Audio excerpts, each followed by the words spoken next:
We are 6 women. We are wordsmiths. We are magic. We are curious. We are contradictions. We are wanderers.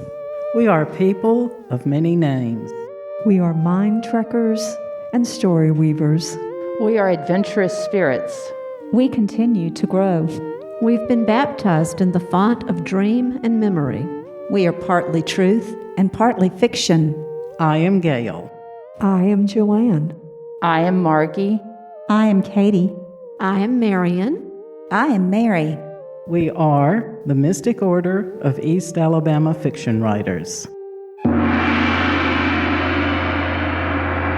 Welcome to the first podcast of the year 2024 and the first podcast of our season number 6 of the Mystic Order of East Alabama Fiction Writers podcast.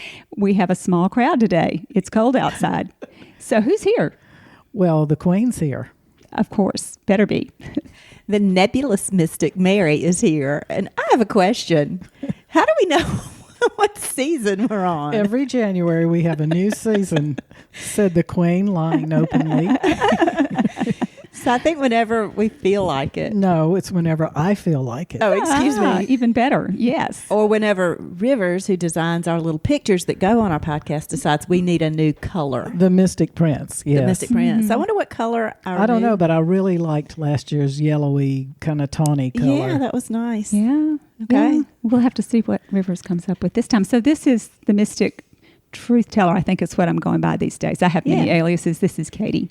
And I'm going to lead a conversation because new year, new project that we're about to launch, and it relates to a book. But before we get into that, I would like to ask, you two missed it, us three missed, however many there are. Ask the mystics. There's 3 of us here, Katie.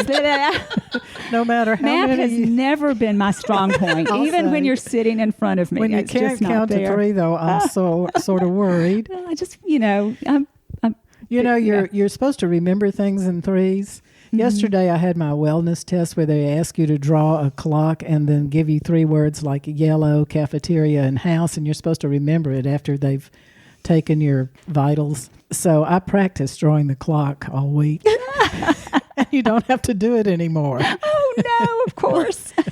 That was good for you. Anyway, what were you going to ask us? So I was going to ask if you all have read any good books lately. I certainly have. Tell me. I've read a lot of good books, and this book is called The Crossing Places by Ellie Griffiths with an S. It's not going to advance your IQ, I don't think, but it's going to be a page turner. And it's set in a salt marsh, which is, she is an archaeologist, and the police have asked her about some bones they found. The characters are great, and the story's kind of chilling. So it's a little bit like maybe Silence of the Lamb, but not quite. Can you repeat the title for our listeners who write these things down? The Crossing Places by Ellie Griffiths, and it's the first in a series. Ooh. Oh. Well, I love a good salt marsh story. And I love a good series. Yeah. And as I say, you're not going to advance your knowledge for much, maybe a little bit in archaeology, but you'll enjoy it sitting by the fireplace this cold day. Well, reading for pleasure is fun too. I really loved a book that's real popular right now called Wellness by Nathan Hill, and I just saw a Guardian article about it this morning on my Facebook, and I'm not the only person that loved it. It's just a delicious romp through kind of poking around at our modern world right now. Like nobody's really safe. I guess it's just a lot of fun. It follows a married couple from their origin story to their... It's fun worrying about our world? Poking fun at the world. Oh, poking fun at the world. Yeah. So I highly recommend it, and it left me with a lot of questions. Like there's the main character works in a place called Wellness, and it's a kind of based on placebo, and there's a lot of science thrown in, and I want to go back. You don't like science, see if all that science is true. Yeah. Yeah, I mean, some of it's like, wow, is that really true? But Now, have I told y'all about my grounding cloth for wellness? Well, I wrote a column about it. You did? I did, that's and right. mentioned you by name. I remember that. You shared it. Well, I had a thought today in Tai Chi when I was gathering all my chi. I thought, I think my grounding mat is fake chi, fake energy. Because it has that same feel if you can gather up your energy at Tai Chi. But that's not fake. Well, the mat is, though. So we need to just go outside and run around barefooted. That's right. I do that every day. Yeah. I want y'all to know that it's about 29 degrees out there, and I was in my car, and my husband ran out of the house with wet hair in his underwear and bare feet, and I thought, my God, what, the house is on fire, and he came You have a lot more exciting marriage than I do. He came to kiss me goodbye. Oh, Oh, really? Yes, and rolled down the window, and that was it. wow. Oh. That would scare me to death. It probably scared the neighbors. If Bob Langley did that, I'd have to get out the defibrillator. Okay, but we weren't going to talk about that today, That's were okay. we? We can talk about anything we want to because we are in charge. Yeah, just that's the right. three of us. Whatever the three of us want. And as long as the three. Queen will let us, so she can cut us off if That's we get right. And for too the carried readers away. who write down, the name of the book was Wellness by Nathan Hill. Well, I have to admit that I did not have a particular book to recommend today because I've been reading a lot, but it's sort of like I haven't found the one book lately that I just know that feeling. Yeah. which is okay. I've enjoyed doing reading, which is, reading's supposed to be fun and you're supposed to learn from it and whatnot. But there's just not one book that's just jumping out at me. So I hope by the next podcast I'll have something that I can go, oh my gosh, you must read this. If one book jumps out at me, I put it on my great book list, the Queen's great book list. Because I don't put down the mediocre or not so interesting books, I tend to reread them because I don't have them listed anywhere. Yeah. And I'm presently rereading a mediocre book for book club, and I'll get to a chapter and go, oh, I've read this before. Well, Gail, I'm currently reading a book by your something cousin, Scott Duncan, called Southern Wonder, about Alabama's surprising biodiversity, and it's jump out of your skin wonderful if you're into it. I love it. I love his writing style, and I love what I'm learning. I'm so glad you said that because it's my cousin Lucy's son, Scott. Okay. And she'd be very proud. It's Yes. an excellent book. And he is director of Alabama Audubon. And yes, I don't know if he's still teaching or formerly taught at, is it not Birmingham Southern, maybe Sanford. Anyway, he's also been a professor if he's not still. But he's really is a remarkable guy. I've interviewed him for stories that I've done, and he's always the best interview because he can just say exactly what you want to know in like a few words. I wish I had that talent. I do not. Well, he's telling the story of Alabama's, even the geography, in a story-like way, which makes it so interesting. So that's Southern Wonder. Yay. Scott Duncan. It's so nice to have Alabama authors that we can talk about. Yes. Well, speaking of Alabama authors, I know some good ones. I know at least six. Six Is good that ones. how many? So I know Let me exactly do the math 6 here. good ones. And so one of the reasons that I have not read as much of the great stuff is that I have been helping work on putting out what is reportedly the very last book that the Mystics are going to publish.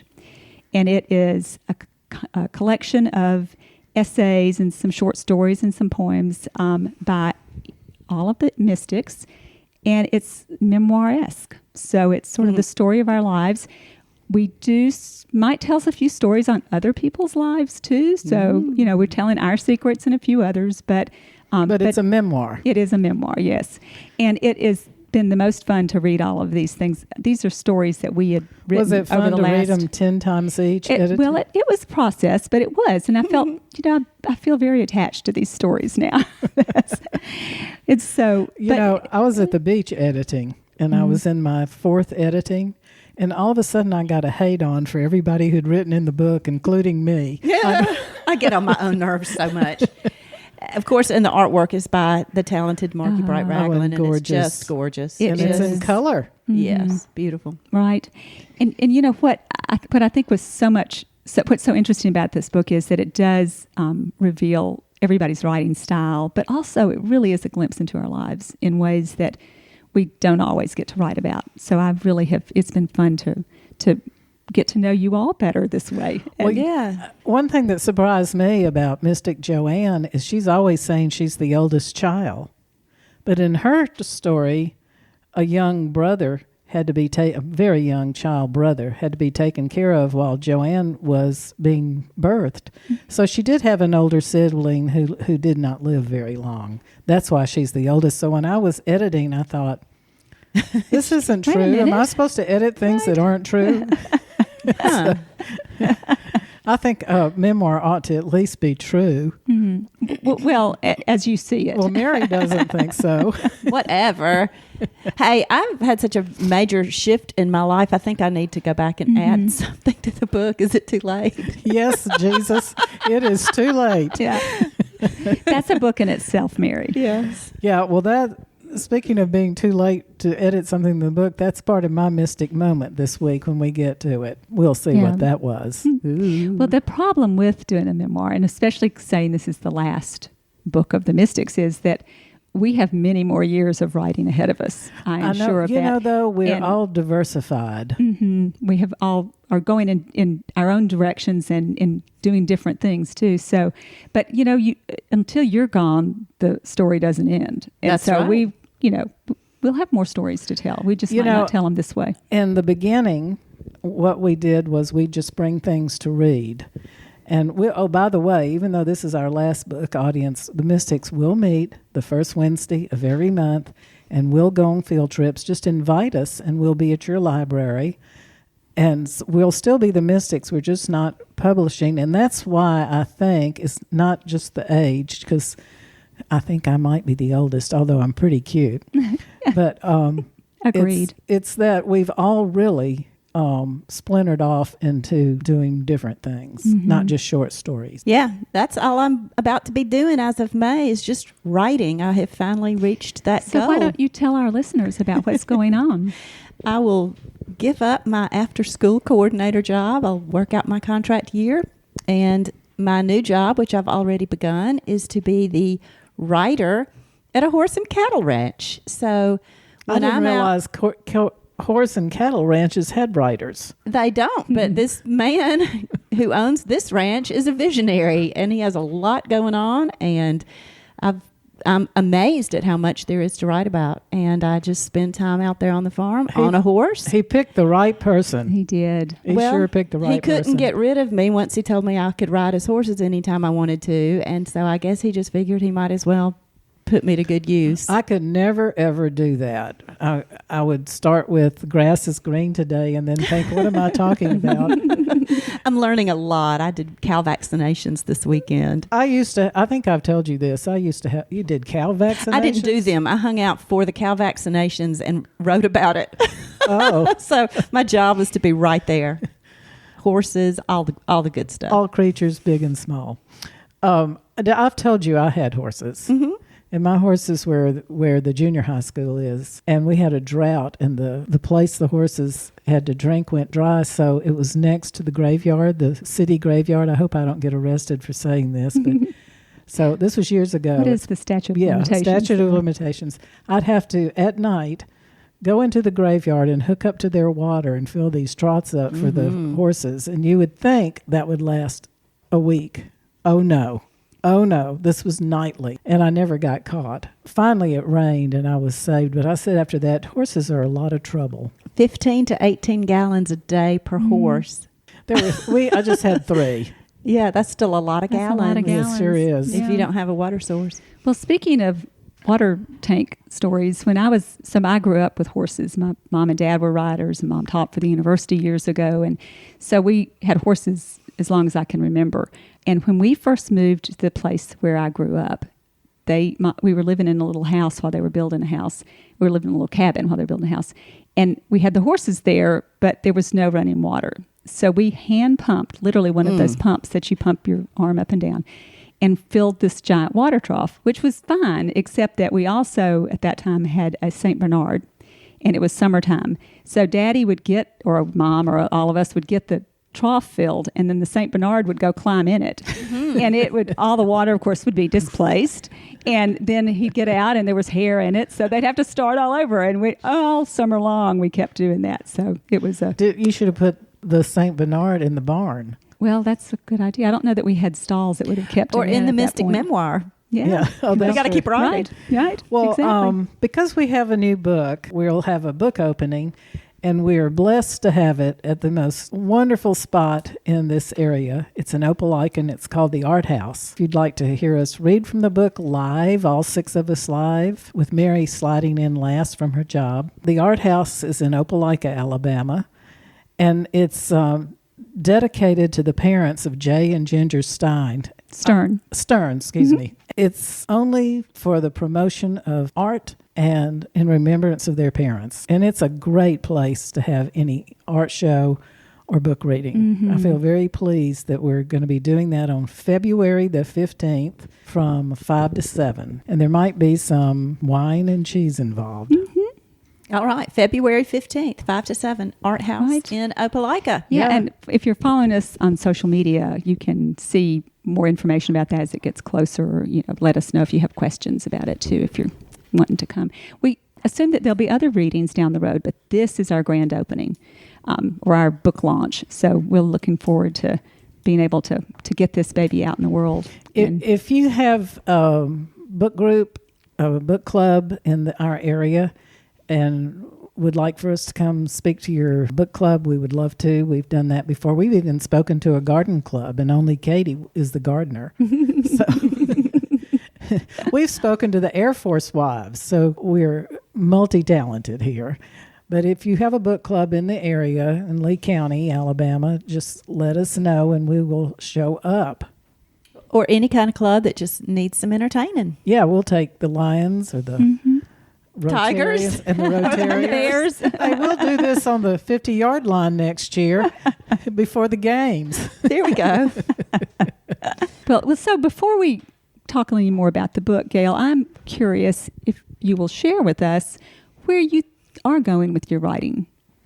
I'm just sort of poetry crazy. I read a book, and I may have said this before. It was called The 100 Years of Margot and Lenny. Is it Lenny and Margot? But the author of that book was a first-time author, and she's a PhD, probably teaches some kind of English, but she also is a stand-up comic. And she shared that she, when she was poor, had been an extra in 2 Bollywood movies. And she says she's not going to tell the name because one's still streaming. But she says she's glad to have these little teeny life facts because it helps build her repertoire in her stand-up comedy. And I thought, gosh, I'm 50 years older than this wonderful author. I've got a lot of life happenings, little happenings, and I thought I'm going to write them down. So as they come back into my memory, I've been typing them, and it looks like a memoir. It looks like a pretty quirky memoir, but I've been doing that and poetry. I stopped for Christmas because the Mystic Prince came along with the in-laws, and ever since then, and I'm not joking, I've had a rash. A rash of visitors. Yeah, a rash of visitors and a rash of the skin that I can't seem to get rid of because I guess I was so traumatized by the company. Where are you going with your writing, Katie? So I have applied, I haven't heard back yet, but I have applied to go to graduate school. And I've decided that, so I've been writing for 4 decades or longer professionally. So that's how I've paid my bills. That's how I've fed my kids. That's, what I've done for a living. And I have loved it. Absolutely. But the thing I started out wanting to be way back was a nature writer and solely really wanted to focus on writing about nature and the environment and the wild world and land and things like that. And I've decided that I am now on Medicare. I thought you were going to say medication. No, I'm on Medicare. Thanks to my new meds. Yes, thanks to my new meds. So I decided at this age it's time for me to really go back to my roots. So I've applied for a low residency MFA in Colorado at Western Colorado University. They'll be lucky to get you. Well, I will be lucky to get in, I'm sure. And they have a program that's focused especially on nature writing. So I'm gonna, if they'll let me in, I'm gonna do that and try to really start writing from where I started. Well, like what? Grass? Well, that might be involved, horses. but horses are part of that. But they're just. I have such a long list of story ideas that it would be 2 or 3 podcasts worth, so you don't want to hear that. But what I really think I feel the most strongly about is that I want to be able to write creative nonfiction that makes people want to make a change, or that teaches people how they can help make something better. So I call that solutions-based journalism. But that's what I'm interested in doing is writing beautifully, but writing in ways that my readers can say, "Oh, I can use this. I can learn from this. Is that a thing? Solution-based journalism? It is, yeah.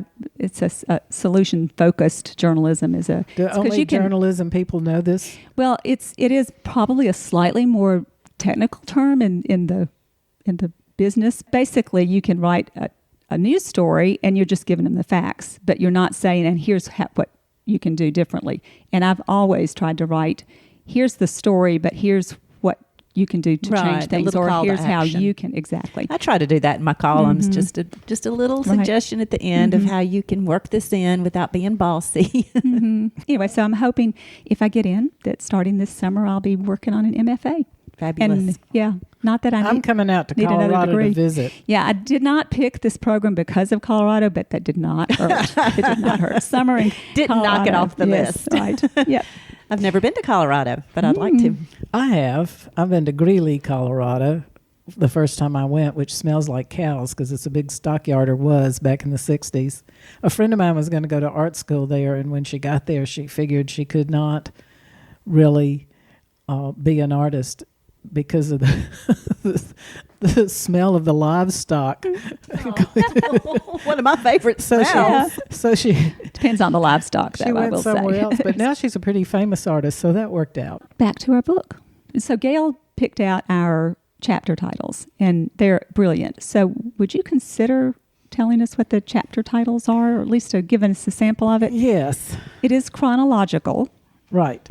Well, this is a memoir regardless of what has been said here today. And so everyone's life goes through stages, and not all of the mystics, but a lot of us are approaching a dangerous stage in life. And that's the last stage on which is chapter 7, and it's called Wearing Our Trousers Rolled.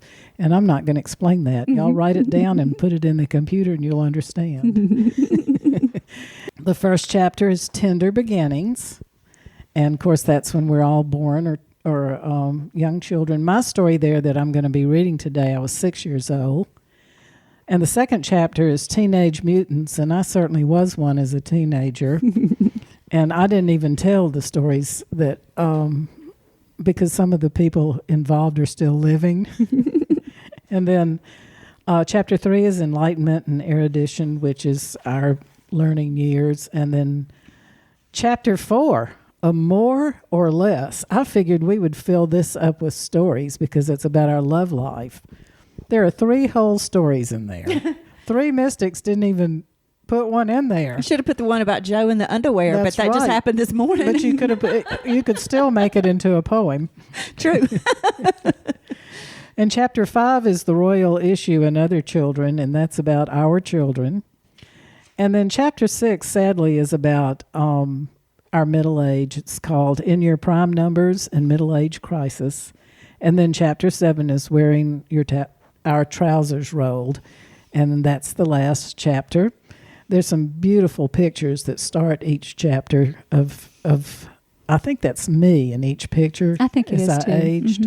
I look so good in the end. I think the little redheaded girl is me in there. Even though I don't have red hair anymore. My stories are what I call flash fiction, and I've been telling people that for years. And then yesterday I had sort of a come to Jesus moment about what I'd written in several ways when I was looking through the book to decide what to read. And I thought, I've been telling people for years that I write flash fiction, and I really don't quite know what it is. So I looked it up. But I'm saved because it's 150 words or less. 150? No, 1,500 words or less. There we go. You're right. But there is one that's 6 words. Flash fiction, 6 words. Yeah, That's the 6-word stories. Right. It's Hemingway. And they have different links. There's a Twitter length, but Mine probably stick to right under 1,500 words. And it's also called microfiction. But if it's memoir, you're going to have to change it to flash memoir. Yeah, because you are Yeah, telling the that's true. truth. That's It's not, true. you don't, some of this may Flash be memoir. fiction, but I But you think know, most of this as memoir is true. isn't All it? my fiction is actually memoir almost, not the part about all my lovers. No, but that was fiction. All my fiction is pretty much memoir. But anyway, yes, I'll change it to micro memoir. I like that, micro memoir. It's got evocative prose in it, which I think I have. And it's so evocative that the readers can fill in the gaps that your words haven't. It's not new. Aesop's Fables is flash fiction. Yeah. Yep. Yes, I now know what I've been doing for years. Well, I firmly believe that everybody has a story, and I think everybody ought to have an opportunity to at least share some of their story. But this has been such a wonderful chance for all six of us to be able to at least give a glimpse into what our lives have been like, and what that experience has made us into too. I'd like to say that this book wouldn't be possible without Katie, Mystic Katie. Yes, thank you, Katie. I don't know. We should bow at your feet. If I wasn't so old, I'd do it right now. But y'all would have to get me up. Pull you up by your roll trousers. It also wouldn't be possible without the help of our designers. Oh, that's so true. Cheryl Grisham and Kate Grisham, her daughter, have been amazing. They've been working with us, and when we make changes, and they've been patient with us, and they have helped us make this book look beautiful, as well as, be right. And it will be available on Amazon and In the future? in the future. That's right. But also from us directly. So Yeah. in And- paperback and Kindle. Oh, that's so cool. I'll edit that sigh. no, I like that side. Well, let's read. Gail, if yours is from the first chapter, that would be a good starting point. Well, this story is when I was 6 years old, and I had just spent maybe 6 weeks in my first dance class. I didn't get much further than that. They probably called my mother and said I had no talent. It was next door to my dentist office. It was in the same building with my dentist office, so there was a lot of tapping and drilling up there. This is my experience from my 6-year-old tapping. And it's called One Tap Over the Line. I once tap danced to Jesus Loves Me. I was 6 and in the first grade. I had a solid half a year of lessons under my belt and one recital that I personally thought went exceptionally well. Before curtains up, Mother had coached me into smiling while performing our class's one routine. I might have overcompensated a bit with the Phyllis Diller grin pasted to my face for the entirety of my excellent tapping gig. The audience seemed pleased. Not long after my debut, Aunt Kathleen, the acknowledged beauty of our family, was visiting. I so wanted to impress my beautiful relative. By the time Mother and Kathleen had settled on the veranda, sipping their minute iced tea, I was dressed and ready to perform in my dance attire, which was fashioned with layers of netting sewn to a beige bathing suit. My tap shoes were sprayed silver, and topping off the outfit was a hat styled with the same netting fanning across my young head.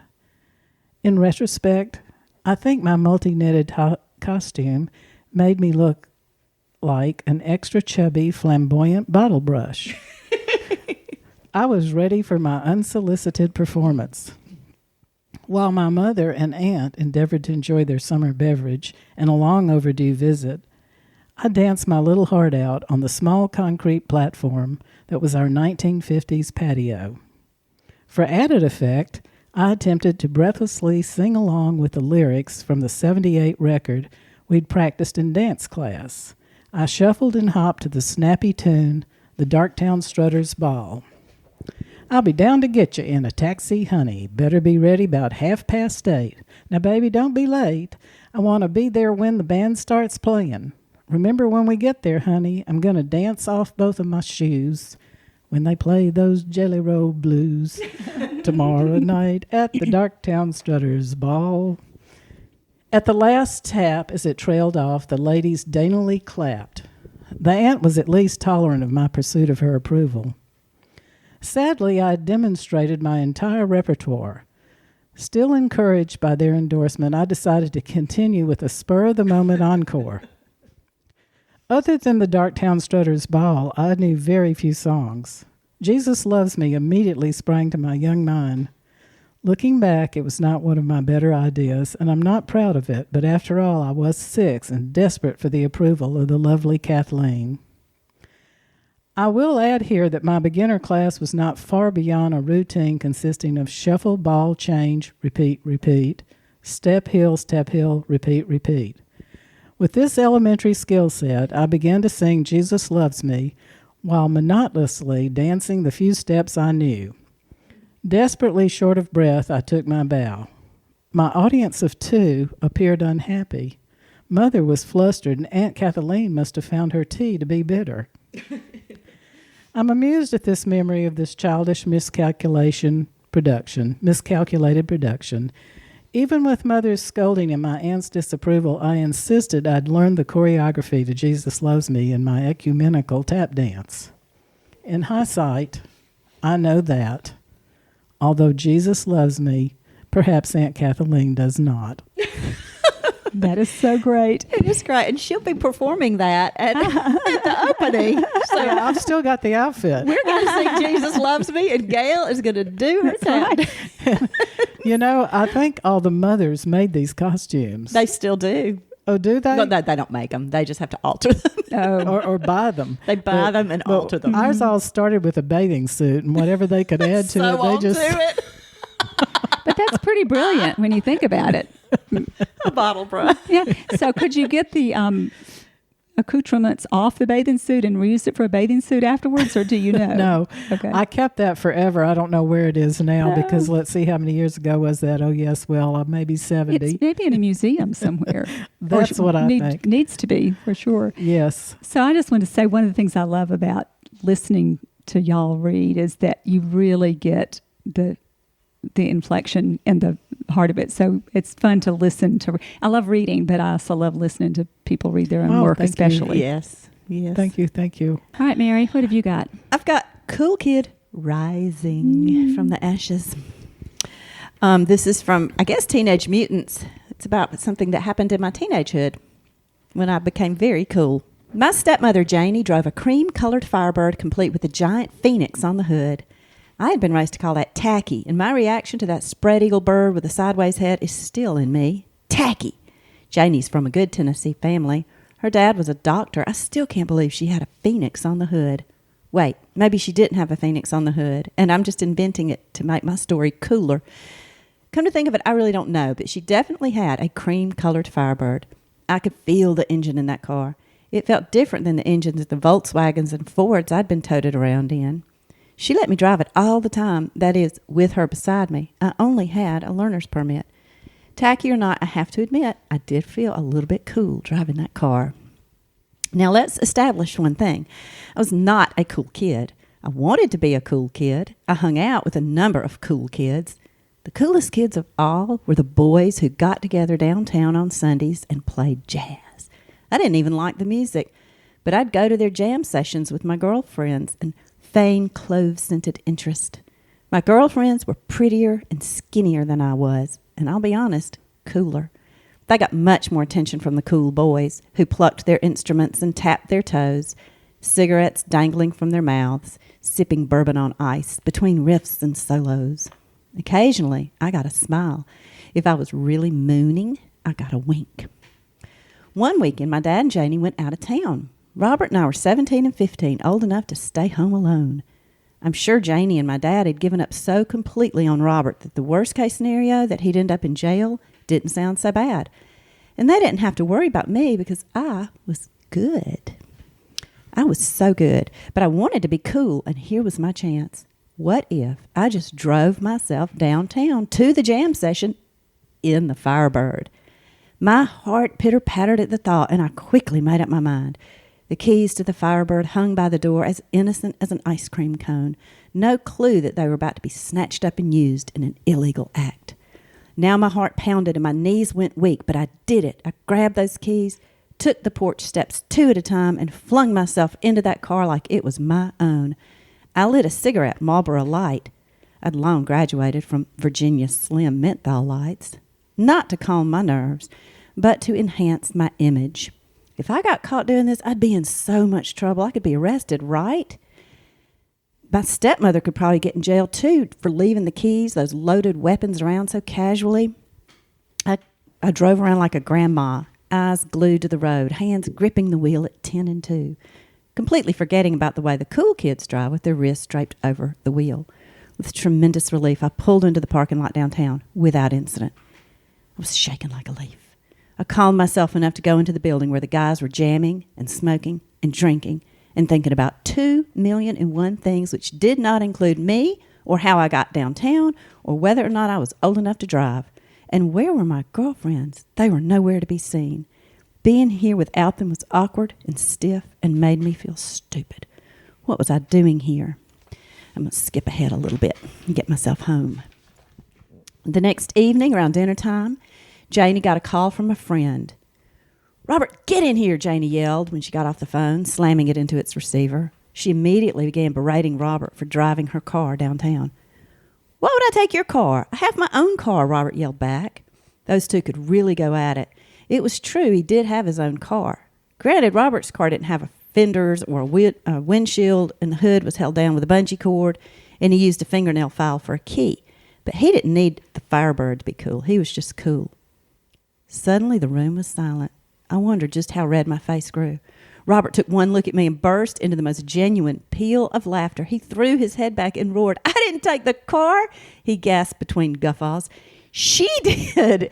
He pointed at me, and I thought he was going to wet his pants. I thought I was going to wet my pants, too, but for different reasons. I cried and I ran from the room. I holed up again in my bedroom with a pen and a notebook and wrote about what I had done. I wrote and I cried, and I didn't feel one drop of remorse. Instead, I was mad. Mad I had done something so stupid to get the attention of a bunch of dudes who didn't give one, here comes a bad word, one flying fuck about me. Mad that it was so astonishing that I, a goody-goody two-shoes, was capable of being bad. Mad that I wasn't cool. Mad that I wanted to be cool and that nobody understood me, nor would they ever, ever, ever understand me. And I was destined to live in my isolated, uncool, misunderstood brain forever. 1 week later, I walked into the kitchen where my dad, stepmother, and brother were having coffee, Folgers crystals. They were all going about their morning over pancakes and the Sunday funnies, making plans, which did not include me, because I was grounded. I cleared my throat. "I have something to say," I said. "I have been good all my life, and he has been bad all his life." I pointed at Robert, who finally looked up at me. "And it hasn't done me any good. I have the same rules as he does. I have the same curfew as he does. I don't have one single privilege he doesn't have." I paused. Both my dad and Janie were listening. Robert had turned back to the Sunday funnies. "I just want to let you know that I'm not going to be good anymore." There was no response. I made my own cup of instant coffee and calmly went back to my room to write more bad poetry about the moon, unicorns, fairies, gnomes, and the tragic failures of all mankind. Boy, I can feel every bit of that. Yeah, even all these years later. Every bit of that is true. Yeah. Even the Folgers crystals. I never got caught. Well, Janie must have had a narc about town that called and The car was said- a little obvious, too, exactly. wasn't it? Yes. Somebody saw that car downtown. My mother got on the bus with a football team to go out of town. I guess that was a thing. Parents could go, and left her car at the school, which was only a block from my house, and the keys were probably somewhere I could get to them. And I walked to the school and went and picked up all my girlfriends and went to the Bonanza Burger. And we drove round and round and round and round the Bonanza Burger.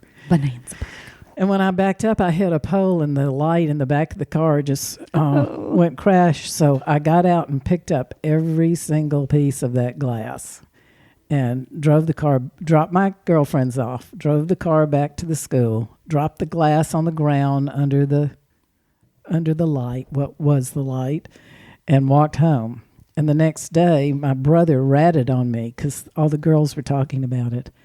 And Mother looked at him and said, "That is the most ridiculous thing I've ever heard." The glass was all over the parking lot. I know you're mean to your sister, but there's no use in doing this. It was just a fly ball from the neighborhood. Did you ever? Oh, heck no. No. Okay. No confessions No until confessions. No Yeah. confessions. Yeah. Well, according to Janie, I really did stop being good after that. It was Really? the turning Yeah. point. I was done. Done with all those rules that I followed that Robert didn't. Yeah. I mean, where did it gotten you, right? I'd never started off being good. I was always good, but that's because You still are, Katie. it was sometimes You're most the of the good. time. That's what we most ought to of the call time. you, the good mystic. Like the good witch in the back.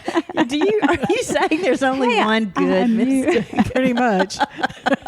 Pretty much, yes. But I'm curious. Where were they playing pool and playing jazz in downtown Auburn? Was it the pool hall? There was some, no, it wasn't the pool hall. I think we used a reception area of like the Tiger Theater was one place. Because some of our friends worked there and we used to sneak in there and just use it all the time. But there was also, they were not playing for an audience. They were just practicing. They ran a little teenage disco called MacArthur Park for a while that they played there, practiced there. And Jimmy Webb. It's my MacArthur Park song. Sorry. Oh, yeah. Go ahead. Yeah. let's sing it. But my memory of that particular incident is they were playing somewhere in some building on North College in downtown. Yeah. And I just wanted to be cool so bad. Yeah. And it does kind of make me mad when I think back on it, how much time I wasted trying to impress people. And I truly wasn't interested in any of it. I was just trying literally to be cool. I just was born cool. Yeah. Okay, Katie, what do you got to read I'm still waiting for on us? cool. So mine is one of the three in a more or less, the love stories. Brace yourselves. It's very racy. Not. Okay, so several years ago, like more than 20 years ago, when I was unmarried, I had been dating this fella for a good long time, and I kind of saw the handwriting on the wall, and I knew I was about to get dumped, and so I actually had to go to Louisiana for a meeting, and then I took some extra time to go see the Evangeline Oak in the Lafayette area of Louisiana, and so this story sprang from that, and this is all true. It is not fiction. So it's called Ted Nixon, Where Are You? Ted Nixon, where are you? At the KOA campground on Apollo Road, at some Lafayette club gliding around the dance floor to the music of the Branch Playboys, back in Michigan selling used cars, in heaven with Grace? I wish I knew, because just now I'd sure like to dance with you. You may not remember me, but one night many years ago, you asked me for a dance in Breaux Bridge, Louisiana.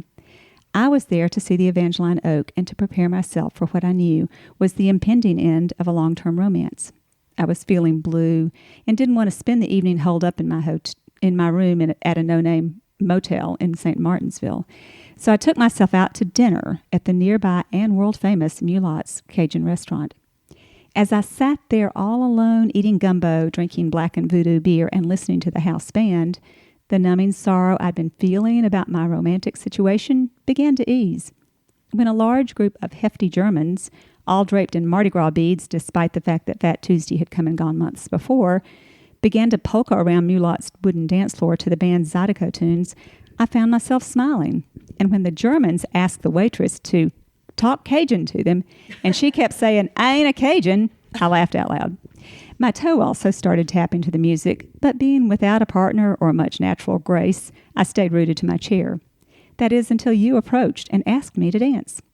"I don't know how," I said.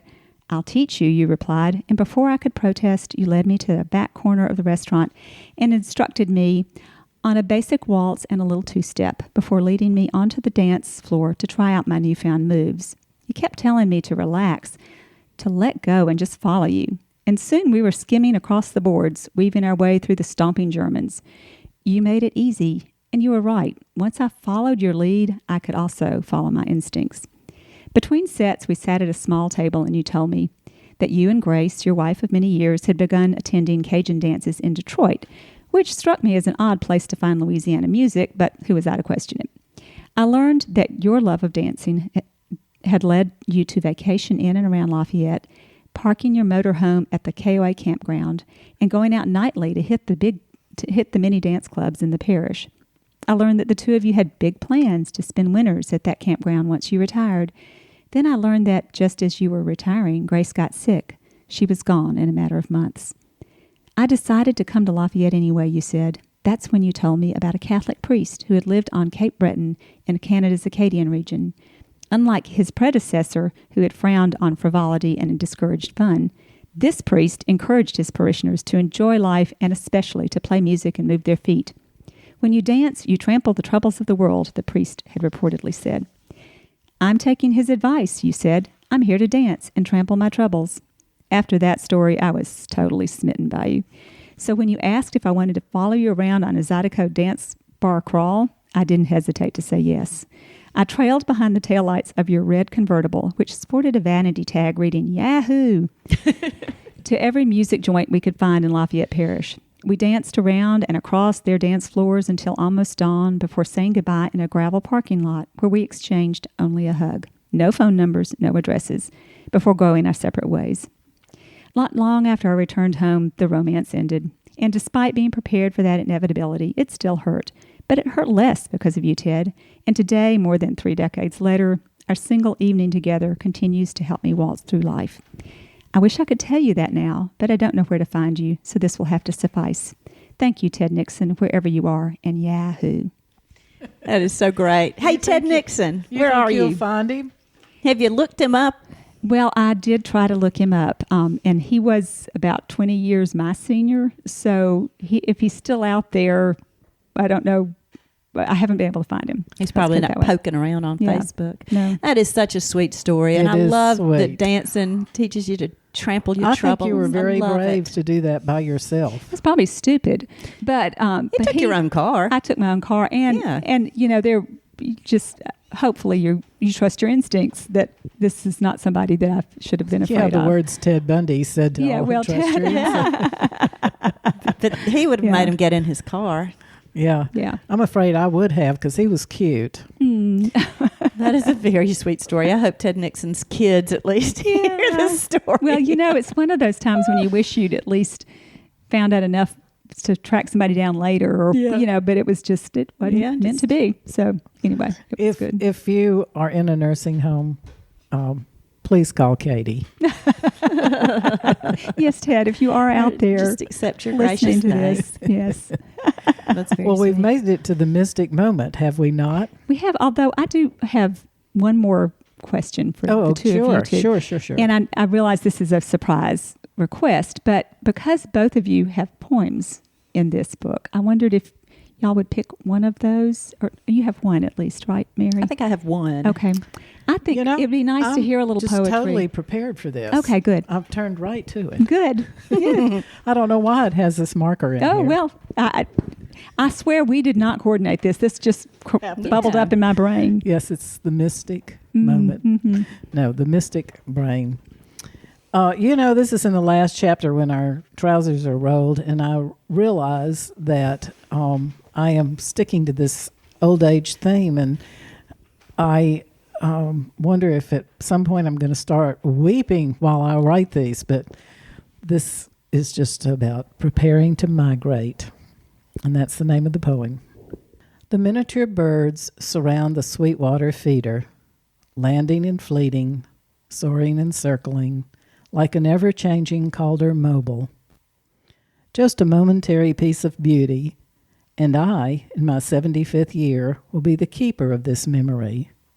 Soon the hummers will leave, following an ancestor's path, coursing to a finer winter place. And I, in not too distant a September, I too will migrate. Wow. I have gotten teary over some of Gail's poems. I know it. Oh. Yeah. I just realized my poem is a testament to me deciding not to be good anymore. The poem is in the section called The Royal Issue and Other Children, and it's called Fortress. I built my house with wildflowers and wine, with tumbling critters and scoundrels and tramps and extra dogs and movie nights. So when they came for me, with Sunday school pitchforks and PTA bombs and endless pleas for brownies, more brownies. I gathered my husband and daughters together in jangled, tangled arms and replied, "But we don't have an oven." I love that. And it's true, we didn't have an oven for 10 years, the first 10 years of our life in Auburn. That's a great poem, but I don't feel sorry for you on the brownie deal because I know your trick. Well, I didn't learn that trick. I didn't, not having an oven was great. And then when I finally got an oven and realized maybe I should cook, I just started buying those 2-bite brownies and sprinkling sugar on the top to make And it they look look like so I made real. You can learn about that secret in the ploy of cooking. Have we got time for that, or should we go on to the mystic moment? Let's go to the mystic moment because I think our People should read listeners should get the book and read it. That's Yeah. right. There you go. Mhm. Right. The book is available at our opening, which is February the 15th at the beautiful Art House in Opelika, Alabama. We'll be there from 5 to 7, and so will some very interesting white and red wines. And if you can't make that one, keep an eye out on Yeah, our there'll be some schedule more. for the future because we'll have more readings as well. And I'll be late, but don't worry, I'll be there. Yes. Well, so we're to Mystic Moments? We are. Well, I have two. One is next Thursday, I'm going to Nice, France by myself to meet a friend there. And I have to go through Charles de Gaulle. And it did make me nervous because going through Charles de Gaulle Airport's like dying and going to hell. But But you wake up in heaven. my dear friend Hans Paul sent me a map with little footprints where to go when I get off one plane onto the hopper to Nice. So that was very mystic and sweet. Thank you, Hans. I know. And then my next little mystic moment I had too was yesterday. Our book is finished, and I have a copy that says not for resale that I've been through 1,000,000 times. But before I read today, I was looking at my story and the Camptown Strutter's Ball, and I thought, how did I get the name of that person that I attributed it to? And I looked it up, and Louis Prima did not write this song, and there it is in bold print, and I was ashamed to ask Katie to change anything else, but I did. The real person to write it was Shelton Brooks, and how I made that mistake, I don't know. He probably sings it 100 times. Yeah, it is one of his band's songs, but Shelton Brooks is a pretty cool songwriter. But I was actually in a panic when I called Katie, and I said, this might be a pretty bad mistake. Well, we caught it in time, and Cheryl Grisham came to our rescue and made the change. Yeah, so I don't know how she it's put up with us these last months. I'm not sure either. That's but our book designer, yeah, our wonderful book designer. I think she qualifies for Sainthood. literary sainthood. Literary sainthood, yes. Literary Yeah. sainthood. So, Mary, have you had a... I made a mystic moment that I'll share. A few weeks ago, I went to a fabulous event at Orr Farm Rescue and Sanctuary, which I wrote a column about. Y'all can dig it up and read it. I do remember it. It was really, really fun. I wanted to see those Included guys. Oh my gosh, included a trail ride with 27 other people, half of whom were Mexican cowboys. It was fabulous. So I brought the director of Orr Farms, Shanoa, my antique sleigh bells to use during the event. I've been carrying these antique sleigh bells around with me since I was about 9 years old, when I saw them in an antique store and asked Santa for them and got them. I'd never had anything to do with them. I took them with me when I moved to Boston. I brought them back. They've gone everywhere with me, and they just hang in my house. And so they got to go out and be a part of an event. And she returned them to me. She works at the farm where I now work. So here's my mystic moment. She hands me the sleigh bells, and I was like, thanks. And I'm thinking, I could just take these home and hang them back up in my little study. But instead, I hung them in the barn. And I felt like my sleigh bells are hanging in this barn. And it was a really solid kind of mystic sense of, yeah, this is my new life. My sleigh bells are hanging in the barn. Were you letting them go forever? Are you going to take them back sometime? Yes, but our agreement is to keep this contract going until death or fun ends. So I plan those sleigh bells will be there for a long time. You'll take the sleigh bells? I'll take the sleigh bells when I leave, or leave them there if we'll see. But, just hanging the bells. It was like, yep, They finally found their home. Yes. And you're establishing your own place there too. Yeah. Your presence there. So I have not come up with any great mystic moments.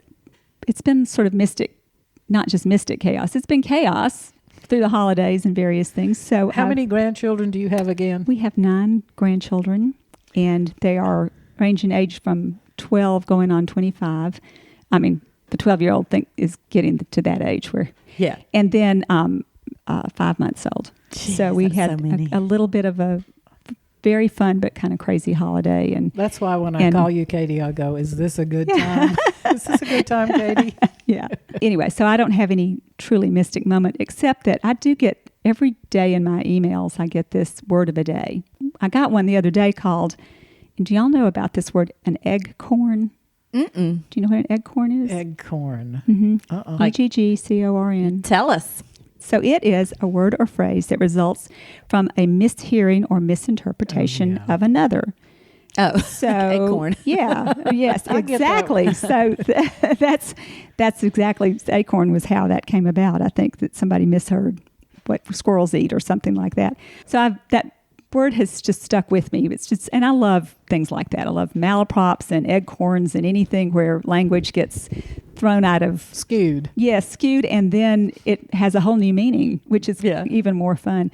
So I was at the gym this morning, and the guy at the gym who helps me was asking me about what we were going to do this spring, and I said that at some point I'm going to Ohio to go, and I don't exactly know how I said this, but I said on a birding trip of some sort, but anyway, birding something, and he looked at me and he said, "They do Burning Man in Ohio?"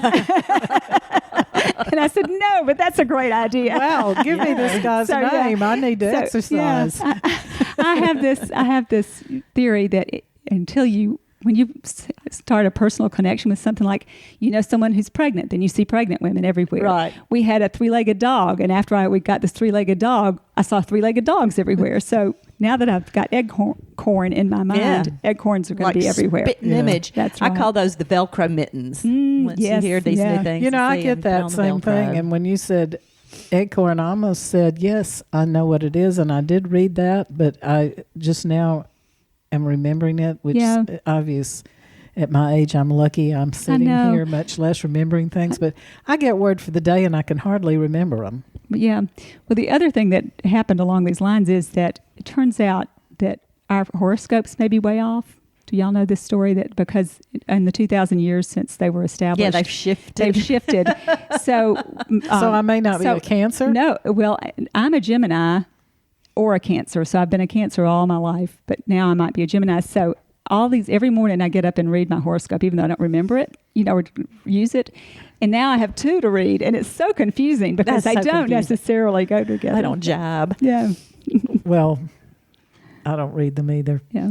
I can watch the evening news in 5 minutes because we tape it, zap, and I can read the OA news in 5 minutes. And so I've cut out things like the horoscope, the comics, whatever. Yeah. Well, so I guess that's probably enough for today. We'll have, I'm sure, get to other opportunities to talk about the book and writing, and looking forward to our next podcast in this coming season. I think we did pretty good to do only half of the mystics. Yeah. Right. Hey, Happy New Year, y'all. Yes, yeah, Happy New Year to you, too. And all those listeners out there. Hope y'all are keeping your resolutions. Yeah. Oh, I didn't make one this year. I have a word. It's flourish. That was yours last year. Nourish. Oh. And I nourished last You year, did, and it look where worked it so got you. well. Look where it Yeah. got me. So now I'm here. I'm going to flourish. Well, I'll have to think about my word. Mine might be eggcorn. Yeah. That's my word. Last year, Katie had a whole manifesto. Did you do a manifesto this year? I haven't gotten around to that yet. Okay. But it's still early. Right? Yeah, So if I get it done in January, I like I'll be the lucky. mystic idea of doing a resolution after the new year, because you're kind of getting over all the presents and in-laws Yeah, and okay. so forth. So So in February would be a good time to get our resolutions down. yeah, Right. I'll I be think we should have flourishing away. February 1st resolutions. I think that's a There great you go. idea. Yeah. I like having a deadline too that I can probably miss, but at least I've got one. So All right. All right. Well, this has been fun, girls. It has. And we missed our sisters, but I think they missed us. Mm-hmm. And remember, be the flame. not the moth.